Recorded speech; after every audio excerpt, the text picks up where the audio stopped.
You may write a word good, G O O D, 3 times in small letters.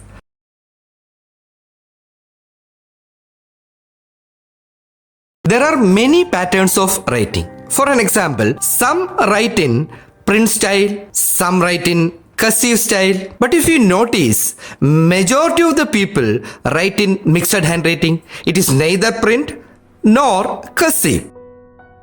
See, the child who can join G and O doesn't know how to join O and D. So it is not an ability, it is an inability. You may underline the letter G in first good, second good and third good. And please compare the first G and the second G and the second G and the third G. Is all the 3 G's looks exactly the same? The answer will be no. But you only wrote it. Why it is changing every time? If you observe English alphabets, some letters are moving in anti-clockwise. Some letters move in clockwise. Some letters touch the upper line, some letters touch the lower line. And F is the only letter touch all the 4 lines. Now the matter of the fact is that the letters move in anti-clockwise. Every time you repeat those letters, it loses its actual shape. If you look at the word good, all 4 letters are moving in anti-clockwise. That is the reason your first G and second G will never look same. It affects your legibility and neatness of your writing. Now, how to correct it? We have discovered a simple technique called take up, tick down method. In this handwriting lab methodology, we teach only 5 basic letters to the child, 5 basic frames and 5 basic techniques. Meaning, to improve one's handwriting 100%, one need to learn only 5 letters correctly.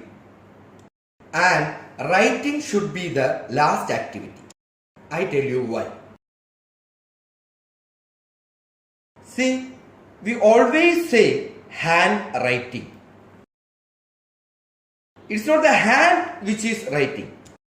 Hand is more to write by the brain. For an example, if you ask some children to write D, they write B. What is the reason? We are not teaching them wrongly. Then why the child is writing wrongly? The matter is very simple. These are mirror image letters. If you show these letters to the mirror, D looks B, B looks D. When you teach these letters together to a child, some children will take the image of D and register in their mind as B. When you ask them to write D, they write B because that is the image registered. So actually who is writing? Is the hand writing or hand is more to write by the brain? It is 100% the brain which is responsible for writing. The actual scientific process of writing is that the neuro impulses created by our brain give instruction to the hand. Hand just execute that job.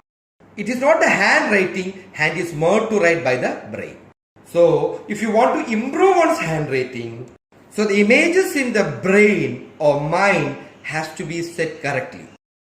If you do that, automatically the handwriting will improve. Can you please make some slanting lines like this from bottom to up? On a sheet of paper, please make some slanting lines on the paper from bottom to up. Same way, you make a small tick up, tick up, tick up, and tell me which is easy to move. Naturally, a small tick up. Then what is handwriting? Every child can write alphabets. But why all children are not writing properly? Why? Then what is handwriting? If you closely observe, handwriting is nothing but a movement skill. What exactly we have to give this art of movements? Now you start with a small tick up, the movement is easier. That is the reason at handwriting lab methodology, either the letter should start with a small tick up or a tick down for better movement. And I'll teach you one small frame. For an example, and I'll make a small tick up and a curve. Is it look like a slanting grandfather stick? This is an image. This is the first frame. And if I put a small slanting grandfather stick, I come down to the bottom and create another curve. So we form the letter C. Now, why I am putting a slanting grandfather stick and writing the letter?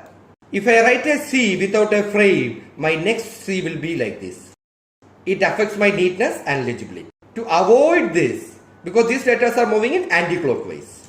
So I am putting a frame, like a photo frame, and writing the letter within the frame. So whenever I write my C, it looks same. Then I write a C, I just touch the nick, I make a descent, I create a letter G. Similar way, I create another grandfather stick. See, the curve is very important. I come down to the bottom, I touch the nick and upward node, I create the letter O. And I repeat another slanting grandfather stick. I come down to the bottom, I connect the letters and upward node, I create the letter O. And I'll create another grandfather stick. I come down to the bottom and create a letter C.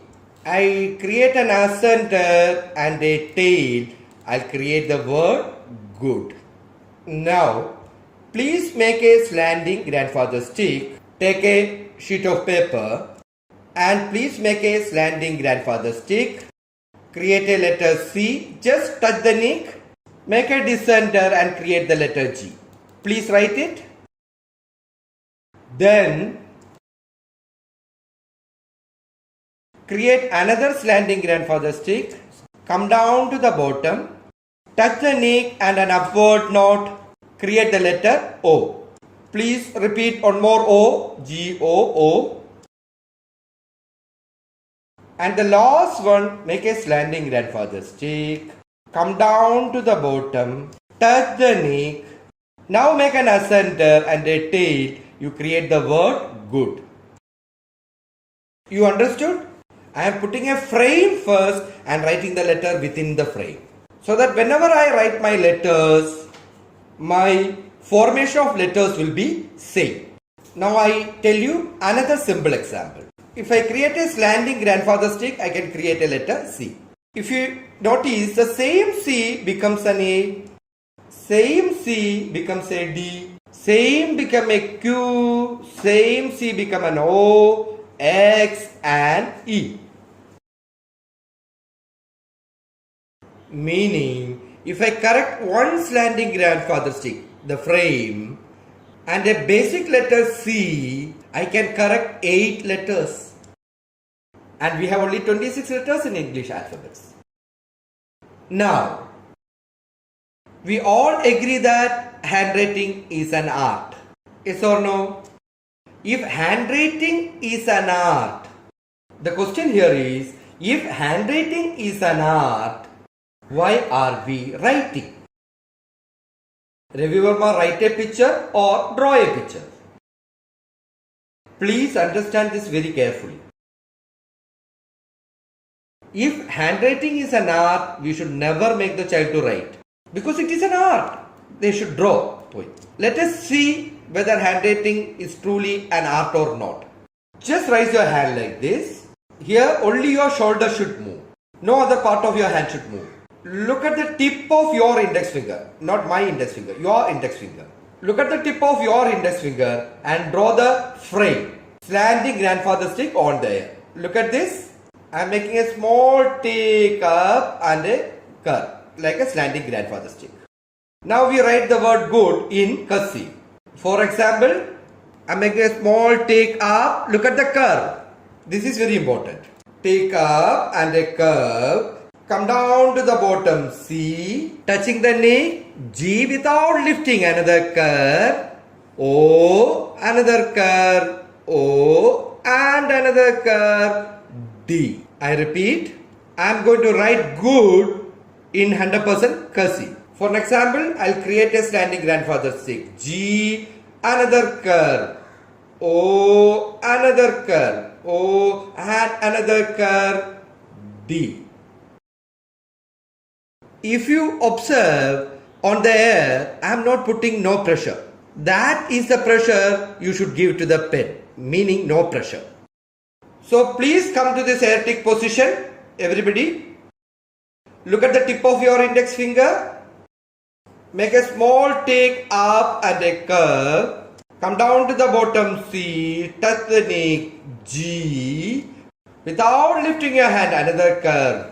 O, another curve. O, and another curve D. You create the word good. Now with no pressure, please write that on the book.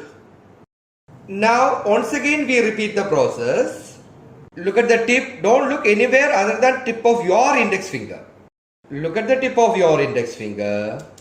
Make a slanting grandfather stick. C, G without lifting another curve. O, another curve. O, and another curve. D. We repeat once again. Slanting grandfather stick. G without lifting another curve. O, another curve. O, another curve. D. 3 times you have to do air tick. If you have done that with no pressure, take your pen and write on the book with zero pressure a standing grandfather stick G like this. Make a standing grandfather stick G without lifting. O, another curve. O, another curve D. Please write this on your book. Now when you write, there should not be any pressure. With no pressure, please take your pen and write the word good. Standing grandfather stick G without lifting another curve. O, another curve. O, and another curve D. Good. 3 times. Now, did you find any difference between the first good which you wrote and the last good which you wrote? You may find some improvement, but the real fact is that the first good is untrained. Nobody has given you training. The last good which you wrote is little bit trained. I have told you how to make a grandfather stick. Then through this air tick, you understood the pressure to be given. Little bit training is given. The meaning is that the first good is untrained. The last good is little bit trained. In short, what we say normally, there is nothing called good or bad handwriting. There is only trained or untrained handwriting. Basically, you have to teach only 5 basic letters to a child, and 5 basic frames and 5 basic techniques. Writing should be the last activity. In our method, it starts with an voice tick, then to a finger tick, then to an air tick, then to a mental tick. After fixing the proper image in the mind of the child, we finally ask the child to write. For us, the writing should be the last activity, not the first activity. I am a principal of an international school, and this is the true story of my school. We had great faculty, enthusiastic students, world-class infrastructure, and above all, very supportive management. Our students were trained in many extracurricular activities, and the school was aiming at the holistic development of the children. But whenever we got the result sheets of the students, I was very anxious. Even though our students were well prepared, they could not score well in the examinations, and had a meeting with my teachers to resolve this handwriting issue. The problem was not in their answers, but in their presentation skills and in the writing pattern. We could not find any effective solution even after considering many options. We were in trouble. I was really worried. Then I happened to watch a video sent by a friend about Veda handwriting. I called them immediately. Veda Handwriting Lab started their program by training our teachers. This was something very new to our teachers. They thoroughly enjoyed themselves undergoing the sessions. What an appropriate and scientific style of teaching. Teachers should acquire the skill before they imparting it to the students. After getting trained by Veda, our teachers began training the students. Our students really got fascinated by this unique, innovative method of teaching. I could see the tremendous improvement in handwriting by the teachers as well as students within a very short span of time. Both of them now follow a common pattern of beautiful handwriting. My major concern of handwriting was disappeared very soon. I am a happier person now. I wish my kids a happy writing.